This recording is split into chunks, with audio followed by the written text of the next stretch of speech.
और इस वक्त समीर वानखेड़े की पत्नी प्रेस कॉन्फ्रेंस कर रही है, हम सीधे चलते हैं।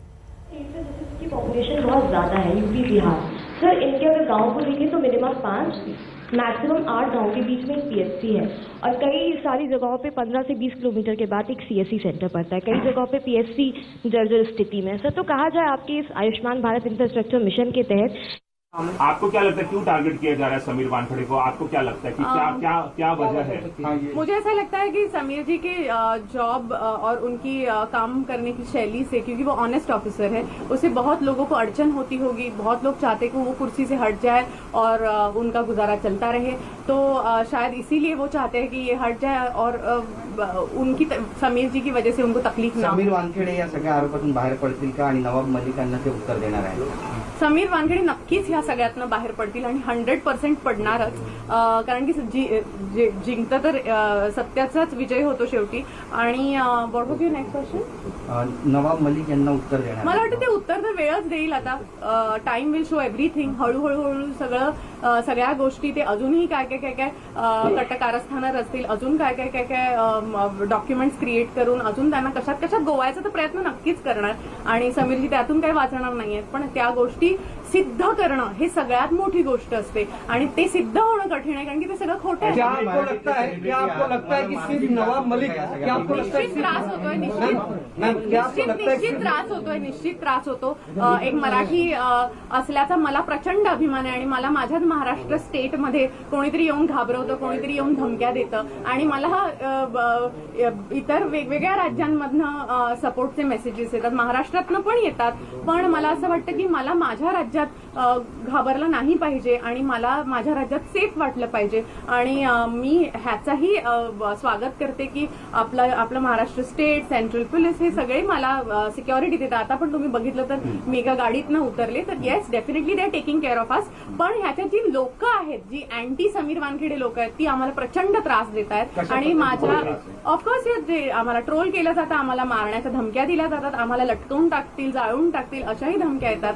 सो मला वाटतं हे सगळं पार्ट अँड पार्सल आहे समीरजींच्या जॉबबद्दल. मैम एक सवाल ये कि क्या नवाब मलिक ही इन सबके पीछे है? क्योंकि मुख्यमंत्री ने भी इस तरह की जो एनसीबी की कार्रवाई थी उसको लेकर सवाल खड़े किए थे. बाद में होम मिनिस्टर ने भी कल जब मीटिंग हुई उसके बाद बयान दिया कि जो लोग इस तरह के कार्य कर रहे हैं लीगल एक्शन उनके ऊपर लिया जाएगा. तो आपको लगता है कि वाकई में सिर्फ नवाब मलिक इसके पीछे हैं या फिर महाराष्ट्र सरकार भी समीर वानखेड़े के पीछे है? मुझे ऐसा लगता है कि उनके पीछे कौन कौन है ये बताने के लिए मैं बहुत छोटी हूँ.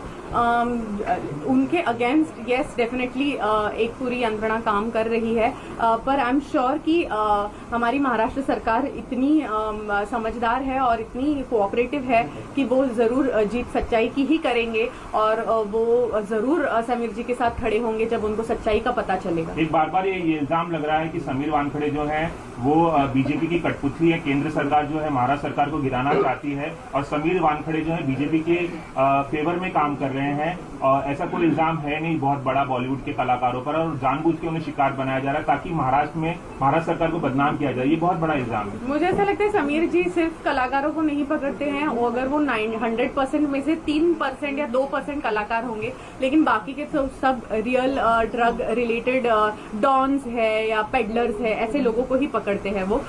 तो ये बात तो टोटली खारिज हो जाती है कि वो कोई पर्सनल वेंडेटा निकाल रहे हैं. और एंड आई डोंट थिंक कि कोई भी पॉलिटिकल पार्टी इसका फायदा उठा रही है या कोई भी पॉलिटिकल पार्टी से वो रिलेटेड भी है.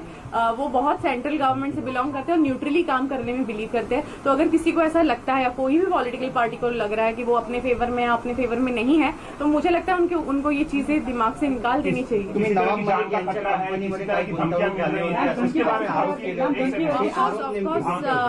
जान का तो खतरा है ही. सिक्योरिटी दी हुई है उसके लिए मैं हमेशा धन्यवाद करना चाहूंगी.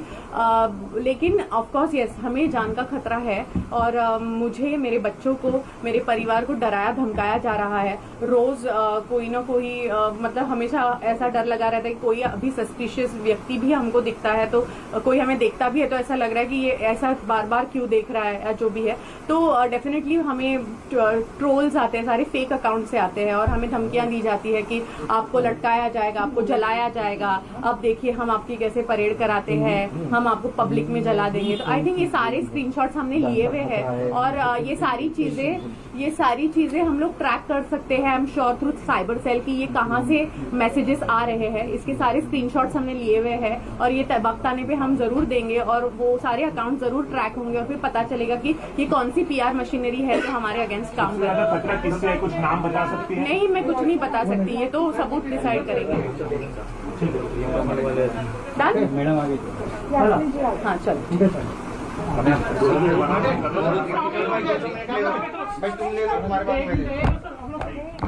भाई लाइन में अभी सुनिए एक लिस्ट आप बना लो ना प्लीज, एक लिस्ट बना लीजिए। मॅडम आता इथेच उभेच सगळे एका मागे आम्ही करून निघून जातो।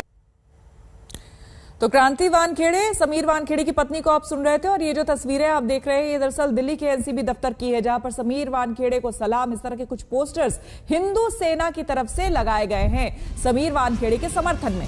तो बड़ी खबर आपको बता दें कि क्रांति वानखेड़े ने साफ तौर पर कई बातें कही है। समीर वानखेड़े पर लगे आरोप पर उन्होंने सफाई दी है बाकायदा और कहा कि जितने भी आरोप लगाए गए हैं वो झूठे हैं। नवाब मलिक के सारे आरोप जो हैं वो झूठे हैं, ये कहा क्रांति वानखेड़े ने।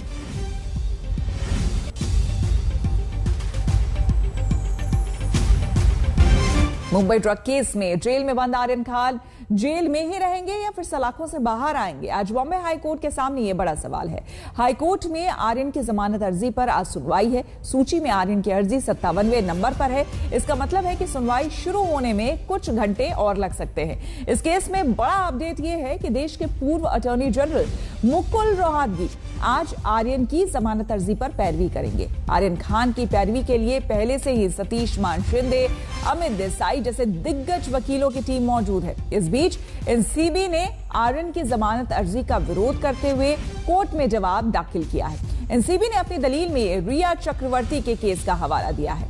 NCB ने कहा है कि रिया केस में बॉम्बे हाईकोर्ट ने कहा था कि NDPS एक्ट में सभी आरोप गैर जमानती और संज्ञेय होते हैं।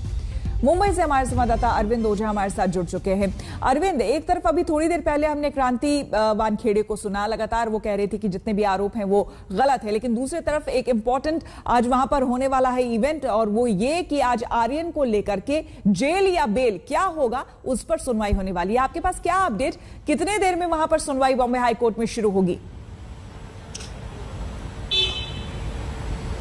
जी देखिए, अभी वक्त लग सकता है सुनवाई में क्योंकि पहले से कुछ मामले लिस्ट में हैं।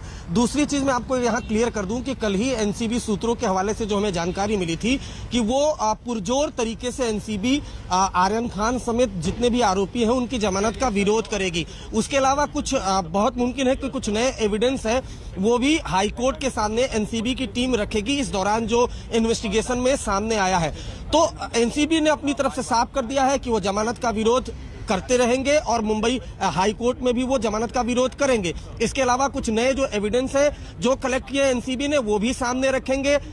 जो तमाम चैट्स हैं और जो आरोपियों के बयान है उनका हवाला दिया जाएगा। सेक्शन 29 NDPS एक्ट जो लगाया है इस केस में यानी कि कॉन्स्पिरेसी, उस कॉन्स्पिरेसी का हवाला दिया जाएगा, इंटरनेशनल लिंक का हवाला दिया जाएगा। लेकिन इन सबके बीच NCB पर कई तरह के आरोप भी लगे हैं। NCB के लिए जो सबसे मुश्किल की घड़ी हाईकोर्ट में आ सकती है वो आ सकती है कि वो पंचनामा जो मौका वारदात पे थे वो पलट गए हैं। उनमें से कई ऐसे पंचनामा है जिनमें पलट गए, जिसमें आपने देखा होगा प्रभाकर का जिक्र किया होगा, वो पलट गया। उसने खुद ही आरोप लगा दिया नारकोटिक्स कंट्रोल ब्यूरो का। तो जाहिर सी बात है जो आर्यन के वकील होंगे वो इस पंचनामे के जो बयान है उसका जो हलफनामा है उसको लेकर हाईकोर्ट में रखेंगे। वहीं NCB जिसने 2 एफिडेविट, एक NCB की तरफ से समीर वानखेड़े की तरफ से जो एफिडेविट दिया था वो भी हाईकोर्ट में रखेंगे और कहेंगे कि इन्वेस्टिगेशन को टारगेट किया जा रहा है, इन्वेस्टिगेशन ऑफिसर को टारगेट किया जा रहा है। तो अब से कुछ देर बाद हाईकोर्ट में सुनवाई होगी, लेकिन जो ये सुनवाई होगी बेहद दिलचस्प होगी। ये देखना है कि क्या पहले एफिडेविट रखती है NCB की टीम और ये कहती है कि एजेंसी को टारगेट किया जा रहा है, जांच को प्रभावित किया जा रहा है, या फिर सीधे जमानत पर सुनवाई होगी। बिल्कुल, आप बने रहे हमारे साथ अरविंद, आपसे और जानकारी हम लेंगे, लेकिन फिलहाल हम रुकेंगे एक छोटे से ब्रेक के लिए। बने रहे हमारे साथ, देखते रहिए आज तक। और इस वक्त की बड़ी खबर आपको हम बता दें कि NCB ने जवाब दाखिल कर दिया है बॉम्बे हाई कोर्ट में।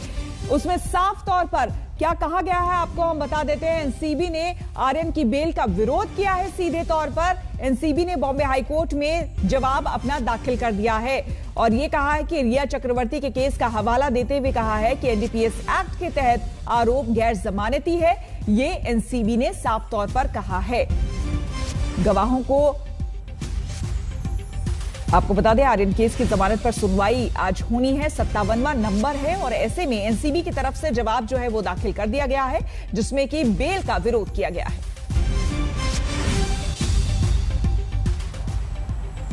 रुकेंगे छोटे से ब्रेक के लिए, बने रहे हमारे साथ।